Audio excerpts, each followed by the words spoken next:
And now, here's your host of Shaping Success, Wes Tankersley. What is up, everyone? Welcome to another edition of Shaping Success Treasure Valley. I'm here with a friend of mine that I've known for a while, but we haven't got together a whole lot. This is Cash Irish. She's with Spotlight Realty. I took a couple of real estate classes back in the day with Cash, and I was a failed person, so I didn't finish the class or didn't finish getting my license, but you did. I did. And you do it kind of on the side, right? Yeah. So it's a side gig for me. I mean, it turns over some, it's that extra cash we need to do all the stuff we want to do as a family, and it's a good revenue stream for us. So. Well, tell us a little bit about yourself. Where did you grow up, and what got you into what your day job? We'll talk about that a little bit, and then what kind of got you into ag and things like that. Yeah, so I grew up in Parma, Okay. Idaho. I actually went to Jerome until I was about 6th grade, I guess, and then I came to Parma. Graduated from Parma High School. Did a couple different things outside that we'll talk about. But what got me into ag is my dad. My dad's been a farmer, rancher for I don't know, since I was just a baby. Uh-huh. That's how that was pretty much his thing. He had a little stint where he wanted to get away from it, do some insurance, but other than that, he's been farming and ranching since I was a kid. Yeah, and that's a big thing around here. I actually grew up, and it's funny, we didn't talk about this. You grew up in Parma. Mm-hmm. I grew up in Ontario, and my dad actually was the manager of J.C. Watson's fertilizer spot in Homedale. So okay. I was around there a lot. We're a little bit different in age, but I'm assuming that at some point I was driving around Parma with my dad and saw you. Probably, yeah. We were really close with Brad and John Watson. And, Okay. Yeah, my dad has done a lot of stuff with them. Leased land from them, did some cattle stuff with them. My cousin works for them right now as a ranch manager. So, yeah, we know them real well. Yeah, that's kind of funny. I didn't even think about that until we said Parma, because it's one of those things that it's a very small town. It's a very small community, and there's not a lot of people within that, right? Yeah. Yep, it is, yeah. I went to school with Emily. Okay. Their daughter, so, yeah. Yeah, so that's crazy. I don't know how old they are, because I'll tell you what was funny was when I was a kid, we moved here when I was 10. My dad got that job. And for a couple of years, we were trying to figure out like who you are, like you're from. We're actually from the state that shall not be named. But, I'm a immigrant. I don't know what do they call you, a refugee. Yeah. But I've been here longer than I was there. So, it was kind of funny. But John was really cool. He used to let my dad borrow a boat, and they have a place in McCall. We went up there a couple times. I actually saw John probably about 3 months ago, and it was crazy because I hadn't seen him in 20 years. Yeah. And I had told him that I remember the first time that we went to McCall, he took us to, I think it was actually the Shore Lodge, and we had huckleberry ice cream for the first time. I was like, I just remember that on his old wooden boat. He's got this century wooden boat. Yep. I think he says he still has it. Yeah, they still got a couple of those things. Yeah, and that's huckleberry ice cream. What an Idaho thing. It's like you're introduced. Yeah. So. Yeah, those were some crazy times, and my dad spent a lot of time working there. But ag has always been a big part of my family too. So it's kind of crazy that we live in an area where it's kind of disappearing, right? Yeah. I mean, look at the Boise, Meridian, Nampa. It's almost one big city now. Yeah. I remember growing up in Black Cat was like we moved from Jerome to Black Cat Road, and we were out there. We're still on the farmland, and there's farms It's like around the only us. thing that was the Kit Kat Club, right? Yeah, Everyone's like, hey, look at that. Yeah. You're a 13-year-old kid driving by. Oh, yeah. I lived just down the road from it. What a terrible place to... I'd ride my little motorcycle past Black Cat, or the Kit Kat Club, and 13-year-old, whatever I was then. It was like, oh, what's that? Yeah, it's gone now. Yeah. I can say I never set foot in there, but I did drive by it a few times. Oh, yeah. So one of the things that I thought was really cool at real estate school that I noticed is that you were playing football. So you had to have been an athlete at some point in high school. How did that play into with things with you? Yeah. I mean, major. I played every sport I could get into at Parma. I played basketball, football, wrestling, track, and baseball. Oh yeah. So I would split my time between track and baseball. Track meets first, baseball second, but varsity on all levels every year from freshman on. So yeah, I did really well. I won some state championships. We had a great team. A lot of those guys are still around here. I actually worked with one at Romans Irrigation. After AgriLines, we ran the 4x1 together, won the state championship a couple times. Yeah. But I mean, the football thing, going to the Horsemen and playing there and all that stuff, that came, I don't know, 12 years after that. I'd played just some local leagues around here just for fun. Yeah. And then that popped up, and those guys invited me out, and made the team. Played there for 3 years, and how it was awesome to play in front of a home crowd. Yeah. Idaho Center, yeah, and just the first year especially, that crowd was huge. It was a lot of local guys from here. Since then, it has evolved, and kind of all that local dynamic has kind of died off, and they've got a lot of out-of-state guys. But it's still around, though, right? They're still doing it. Yeah, still a great team, and Chris Reynolds that coaches it, he's a great guy, does a good job with it. But yeah, it's evolved, and they've gone into a new league and kind of gotten a little bigger. And they're doing well, really well. Yeah, that's pretty crazy, because I can't imagine I graduated from high school, and I had a scholarship to play football in college, and I just didn't go. I didn't take it. I walked on at U of I. Yeah. And I was there for probably about 2 months, and I'm like, yeah, this isn't what I thought it was. Like, I'm too small for this. I should have gone there if I wanted to play, and I just kind of let it go, you know. But then to see you in real estate, real estate school, and you said you're 40 now, and this was probably 7 or 8 years ago. You're like 32, 33 playing football. Yeah. I was getting up there. I was starting to hurt. Yeah, that's what happens. Yeah. But no, we made it through a few years, and it was great. We had a good time. Same thing though. Right out of high school, I didn't mention that, but I had letters from schools from all over the place for track and football and wrestling, and my dad to this day is like, "What's wrong with you? You went to the Army?" Well, I ended up going to the Army and doing that, and yeah. So you were in the Army. So you're in the military. Yep. When did you do? So just right out of high school, went into the Army. No, I took a few years, and did some of the trades work, framing and concrete, and a couple other things, running cranes, and then the Army came about because back then you're just kind of a stupid kid, and didn't take scholarships, went and did stupid stuff, spent my money on stupid things, and caused trouble, and got in trouble. So that's what drove me into the Army. Yeah. I got a very, very nice judge who I think to this day for telling me you're gonna go to the Army or you're gonna do something else, and I chose the Army. That's crazy to think that was. Yeah, I mean, because that wasn't that long ago. No. Like, I feel like that was something that, like, in our parents' day and age is like, okay, you're a bad kid, you're gonna go do this and straighten yourself out, right? Yeah. Oh man, the history. Yeah, I had some.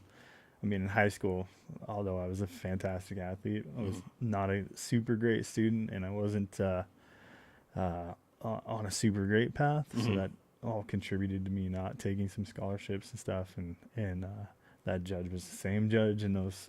Yeah, I got him like 3 times in a row, and he just said, "We're going to straighten this out right now." Yeah, and it worked. So I have this question because it was the way it was in Ontario too, right? Ontario is a little bit bigger, but like if if you're an athlete, and I was kind of like, I marched to my own beat. Like I was going against the grain. If someone was doing the cool stuff, I was like, nope, do my own thing. Yeah. So like I was always a driver, but there was a lot of kids that were partying, they were drinking, they were, doing those things. And in a small town, there's not much to do. No. Was that kind of the dynamic in Parma? Yeah. That was kind of the, Friday night we play a football game, and then it was after that game, it was time to have fun. And it was like Varsity Blues. Yeah, it was. Yeah. I mean, yeah. We had all the players, Tweeter and all of them, right. Billy Bob. Yeah. Yeah. No, it was definitely like that. It was a crazy. I think it was probably that kind of those last days of when that stuff. I don't feel like that happens as much anymore. Yeah. So I don't know if it does or not, because I think like that dynamic that there is right now is like kids don't even want to leave home. Yeah. They want to go play Fortnite in their basement. Yeah. That's what they're doing. Yeah. After a football game, they're like, let's go to get some ice cream and go home and play play a video game. And, right. No, we went out and had a good time. And I think that was kind of like the last of that era. You go find that empty field somewhere, or someone's Yeah. back 40 in their farm or something, and just have a good time. Yeah, we had the greatest spot. My dad worked for Treetop Ranches. I'm giving all the secrets away, but he worked for Treetop out there in Parma, and that place was. I don't know, if you've ever been by it, you'll know what I'm talking about. But it has gates and fences, and like you couldn't get in there unless you were with us. And we'd go back there on the river, and a nice little beach back there. We'd start a fire and take all the trucks down there, and Light just it have up. a good time. Yeah, I could just see it like 10 trucks parked over here, headlights on, giving you the light that you need, and you just hang out. Yeah. That's a little bit, and I feel like that's kind of the difference between like the country life and the city life. Like I always remember talking to friends from Homedale that had like cousins that went to BK, and you're like, yeah, this is like they're just hanging out at the school or whatever they're doing, and like there's this, let's go out in the back roads, let's go do something, let's go have a good time, and people just don't do that anymore. They don't. No, it's disappeared. It's kind of crazy to think. I mean, yeah, and the technology and stuff, we didn't have it. Yeah, we were just coming into that, so it was still. There was hardly any cell phones, anything. My dad finally got me one that was prepaid. Yeah. Here's your $20. Don't waste run it out. Yeah, Yep, exactly. Yeah. This is for emergencies only. Yeah. I remember using, when I was in high school, it was called you'd call 1-800-COLLECT or whatever. Yeah. That was, I don't know if you remember those or not, but Yeah. we'd have to go and use the payphone in the corner to call our moms. Come get us. The basketball game's over. Yep. Yep. But yeah, planning your times out. yeah, Gosh, how things have changed. Like, Mom, it's gonna be over at like 10. Be here. everyone right now watching is like, oh, there's a couple boomers here having a conversation. I know.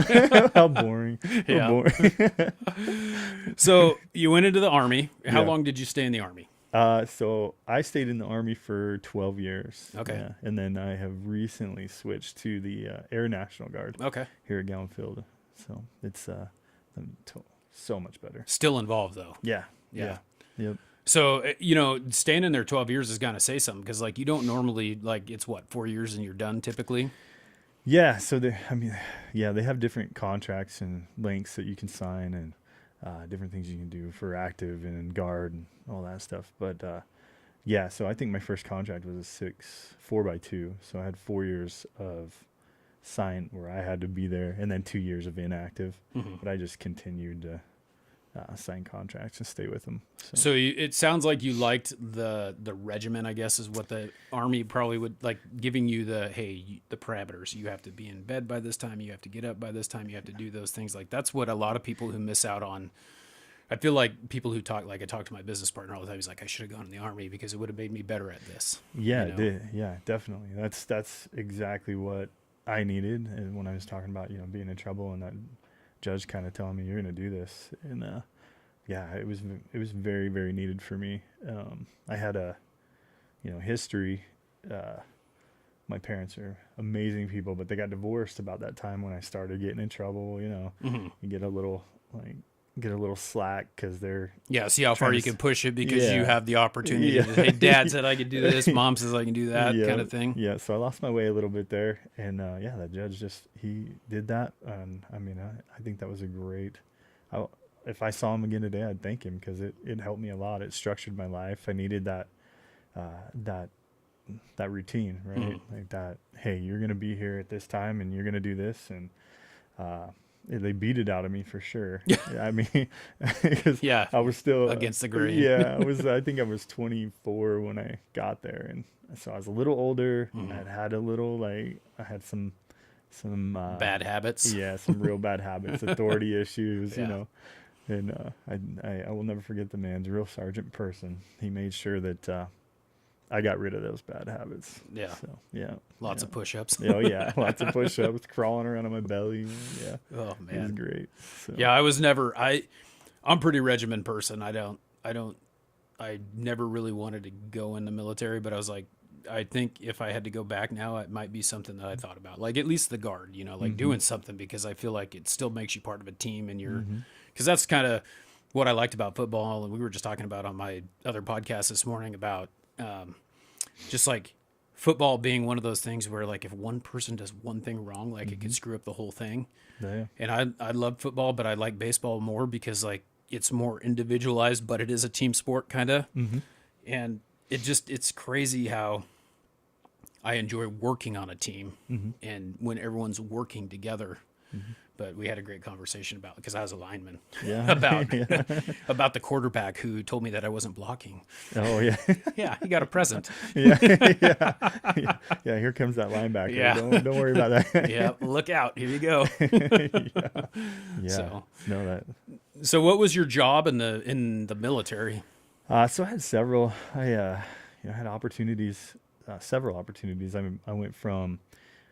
I did a fuel school, which was. I hated that, but I did it, and Yeah. there was an opportunity presented, and I did it. It helped me grow and gain some rank. I also was a crew chief on Blackhawks, Okay. and then I was a Apache mechanic. I went 4 years down to Riverton, Utah, and was attached to the 19th group down there. Absolutely loved that as a special forces group. It was just an attachment to them, but I got to see some stuff that was just amazing. Those guys do some crazy stuff. But Yeah. yeah, it was fun. So Yeah, the Apache. Gosh, for the life of me, I can't remember his name right now. I had someone on here he is actually, you probably know him, I'm guessing, because he's in the Air Guard, and he owns a remodeling center in Boise. okay. And we were talking about how he went back to the Air Guard like later in life because he wanted to learn to fly. Oh, So wow. yeah, Yeah. it was pretty freaking cool. But like those Apaches, I don't know if so I taught for a while, Uh-huh. and I actually remember this happening in Ontario too, where they flew an Apache and they dropped it down on the practice football field in Ontario, but they also did it on the football field in Marsing one year. Yeah. Yeah. It's crazy to see those things, and it's Yeah. awesome that they just land them wherever. Yeah, yeah, they do. They're, I wish they were still here. The Guard had let go of them a few years ago and brought in more Blackhawks and converted those guys into Blackhawk pilots. But yeah, they were an amazing machine. Yeah. Some of the technology that was involved in that and that we got to learn about was just awesome. So how does that relate to? So you worked at I can't remember what was the place you worked at before where you're working now. AgriLines irrigation. Okay. How did that convert into, getting out of there and then kind of going into civilian life as working at AgriLine? Did you just kind of like, I'm going back into ag, and this was... No, it's weird. I've always had a background, I guess, in that, but it was by chance. I had, got out and I was doing civilian stuff. I was working for this Northwest Commercial. They manage properties, big properties, and was doing that, and happened to run into an old friend that had his own business selling equipment, and he just was like, "Hey, come work for me. You sell equipment. You know equipment. You've operated it. You've done all this stuff." So I did that. Did that for a few years, and I happened to go into AgriLines, and I had such a good little talk and sales pitch with the gentleman in there that managed it. he was like, "Hey, come to work for me. You know everybody. You've been in the farm community. You'll do really well at this. You got a good demeanor about you, and you can sell something. Let's do it." So yeah, it was like 2 weeks later, and I was at AgriLines. So it was just by chance I went in there to sell them, I think forklift or service or something like that, and yeah, it came out with a job. It's amazing how like those opportunities put you in the place that you need to be sometimes. Because I'm assuming that this next job kind of just landed where it was supposed to be. Yeah, same thing. From AgriLines, I had transitioned to owning our own pivot company, which we did for a few years. And same thing. I'm building pivots and selling pivots, and then Roman's Irrigation, a gentleman from there who had been competition for me for years, was like, "Hey, come to work for us. We'll take this business over. We'll pay you really, really well," which they did. They took really good care of me, and it was a great transition. It got me out of owning a business, which everybody knows is Tough. yeah, it's a lot of work. It I was is. working Father's Day. I was working all the time. Right. You have to, and that's one of the things that I'm, like you have to be working all the time. You have to be on all the time. And like when I was working for the other company, it was like I would be more apt to not answer the phone on a Saturday and take care of it on Monday. Whereas like right now you're super hungry because everything is a lot more minimal, and you're like, "Hey, I got to do this." Yeah. You know?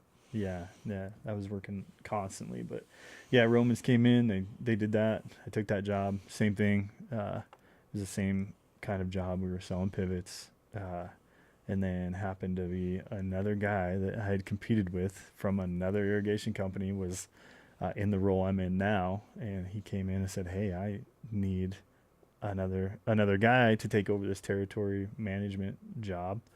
And yeah, a couple weeks later, there I am as the territory sales manager for Mitchell Lewis, and now he's my boss. He's moved on. He's went to the director of sales, and yeah, we're selling to those guys that I was prior working for. So. And this is crazy because one of the things that we talked about before we got on here was that you got 7 kids too. So you got, yeah, and I mean the last 2 have been kind of recent, right? Yeah. And then you have 3 older ones, but it's like trying to juggle that, playing football, going to real estate school, because I heard a minute ago you said that you were helping with property management. So my guess is that's where you're like, hey, you know what? I've seen this, so maybe I could do that too. Yeah. That came into play from there, and then we had several friends that were in real estate, and we'd sold and bought several houses, and kind of seen the cash that it generated for some of those people, and thought, well, heck, it could cause us to have a extra $50, $60, $100,000 a year Right. on the side, and yeah, it just seemed like the right thing to do. It saved us a ton of money on on our own stuff. Right. And then we were making money as, helping friends and family. And, yeah, it was just a good way to generate more income. Yeah. So Ever have any idea of like quitting everything else and only doing real estate, or is it just kind of going to be something that you're just going to kind of slowly work your way into, or? Yeah, I have thought about it for years and years and years of just doing real estate. But it's been hard. I don't think I can do it. I don't want to rely on that market. I don't put all my eggs in one basket. We have several opportunities, other stuff that we're doing, and yeah, I just don't think I will. I don't think I'll ever go full time. Everybody bugs me to do it because I guess I'm decent at it. Sounds like you know how to sell something. Yeah, yeah. It sounds like I'm decent at it. Yeah. So, the Spotlight Real Estate that I work with now, they constantly like, you need to do this full time. We need to get you in here. As they do a ton of new builds, new construction, and really, my niche for that, I don't sell a whole lot of houses every year. I chase a lot of land because I deal with those guys every day. Yeah. I deal with the farmers. I deal with those growers every day. So I almost know before anyone else that they're getting ready. Yeah. Yep. So that's a good place to be, though. I mean, like if you're in the ag business and you're going around and like, hey, this might be the last pivot I put in or whatever. Yeah. This is the last thing we're going to do. I'm going to sell it, Yep. You know that, and you're going to be like, hey, yeah, I'm here if I can help you out. Yep. Yeah. I've had several that we've helped over the years, and it's turned out really well. Yeah. So helped one of the last South Boise farms. It was 392 acres. We kind of helped them get out of that, and it's been really fulfilling, but it's also super sad to see. Right. So yeah, it is that double-edged sword, because there's a lot of, I can't remember where it was. I'm like sitting there going, Boise's running out of land. They're doing, they still got some farmland out there. They're still dropping stuff. I think I saw something that was going to bring like 400 houses to somewhere in Boise, and I'm just like, where? Yeah. Yeah. Where have they found this? It's not Avamore. I mean, like Avamore just keeps on going. Yeah. Yeah. They got a lot of room to go. It never stops. Just keep killing that desert. Yep. Just get rid of that. Exactly.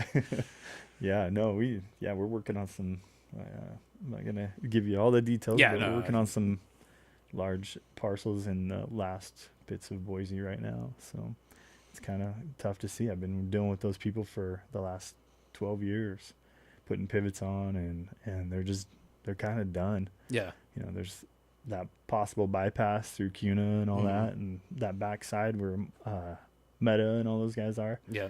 That's kind of putting that last dagger in there. Yeah, it's crazy, like seeing where that's going, because I didn't realize until maybe, I don't know, been a year and a half ago, that I actually went on that from Gowan over into Amity or whatever it goes, or Lake Hazel. I don't know where it drops out, but I was like, Where's this? Because Yeah. like when I worked at Les Schwab on Cole Road, like you went up Cunamora Road and that was all you had. Yep. That was it. Yep. And now it's like, here's a right-hand turn. Yeah.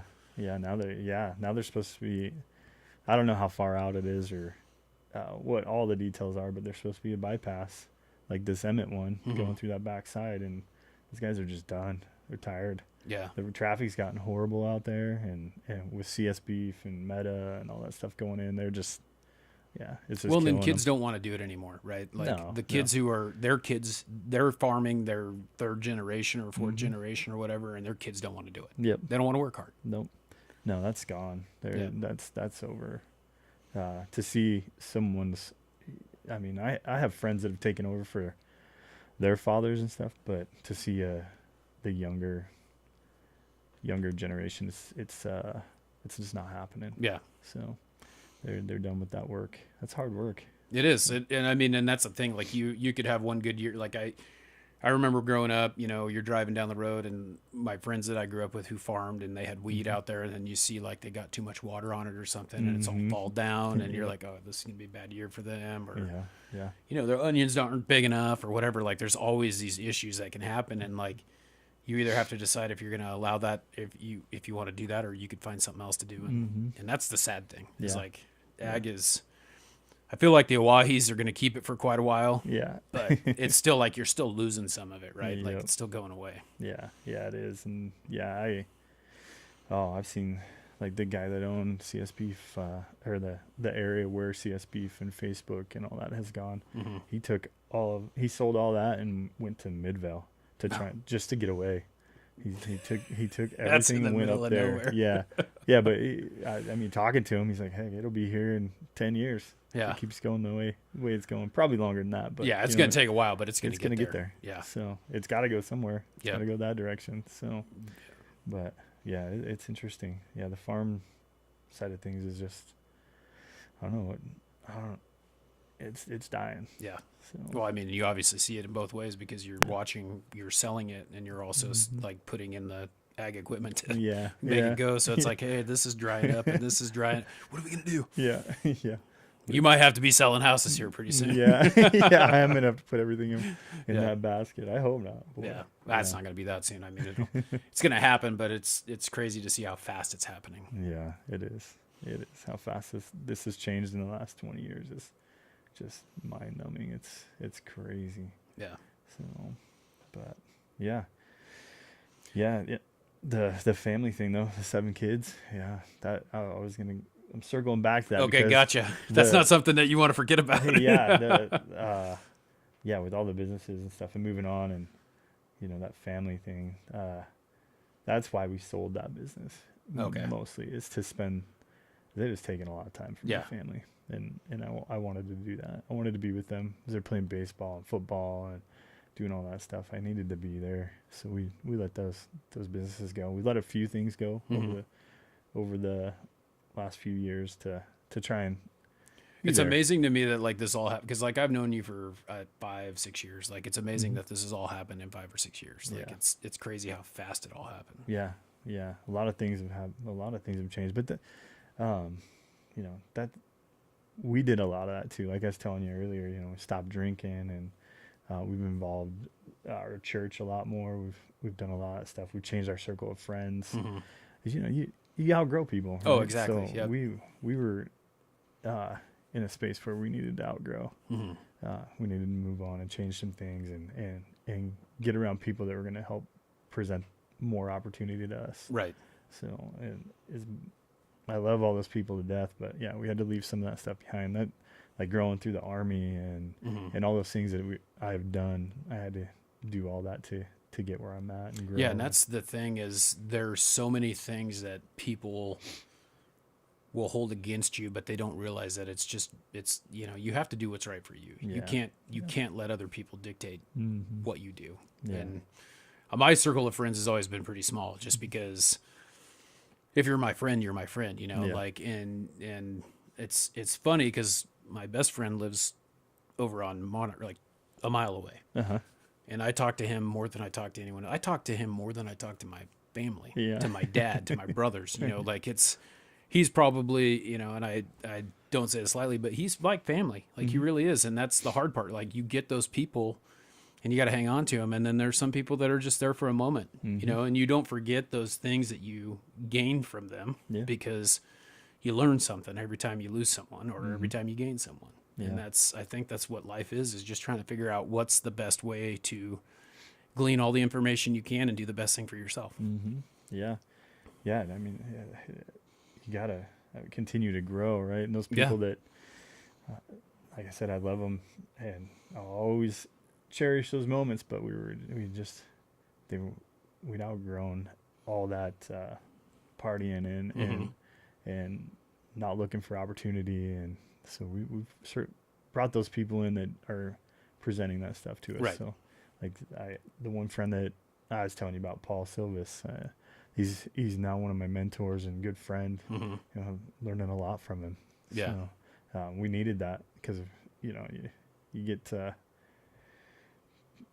you don't want to be the smartest person in the room, right? So you gotta have those guys that have been through it and you can learn lessons from, and that's what we've been trying to put around us as far as people. So yeah, and I think that's a great thing to do. I mean, you surround yourself with people who are going to make you better, because the sports thing for me was like always like I could do just a little bit better. I could do just a little bit more. I could do, it's even with sales or anything that I do. It's like this year I did $1 million. Next year I'm going to do $1,001,000. Like I'm going to do better every single year. And if I don't do better every single year, then I'm not satisfied. I need to figure out a way to do that. Always be willing to grow. Yeah. That's just driven people. Yep. Anybody that is driven at all that's something you should look for in friends and people you want to be around for sure. Yeah. That's always been mine too. I mean, all these companies have always set goals and said, hey, I want you to be at $1 million. $1 million will, the first year covers you. Yeah. It makes you a viable employee to our sales team. And I always was, no, I'm gonna do 1.5. 1 million, and you're paying me 60, and you're taking the rest. Yeah. Yeah. I always wanted to do more because the more I did, the better my commissions got, the better I was. Right. The better my family was. So better off we were. But yeah, I was always driven to be. I hated that. I hated just coming up right. Oh yeah, I did it. 1 million. We're awesome. We're good. That's the thing. Like one of the things that I learned when I started, because like I've been through a couple of things. Like I worked at Les Schwab for 11 years, and I went back to school and I became a teacher, and I did that for 4 years. I got my master's degree, and like the day I got the piece of paper, I think was the day I quit. Yeah. Like I'm going back into sales, and I always just thought that, no matter what, I need to do more. Yeah. And I wasn't going to be able to do that there. Yeah. And then it became like, well, this is more, I'm doing more in sales every year, but I'm not putting more in my pocket. I'm not doing anything to make myself better. So then it's like, all right, I'm going to start this business because I can make it even more. Like and that's kind of where it's at. It's like, whatever it is. And will this work? I sure as hell hope so. And I'm going to do everything I possibly can to make it work. Yep.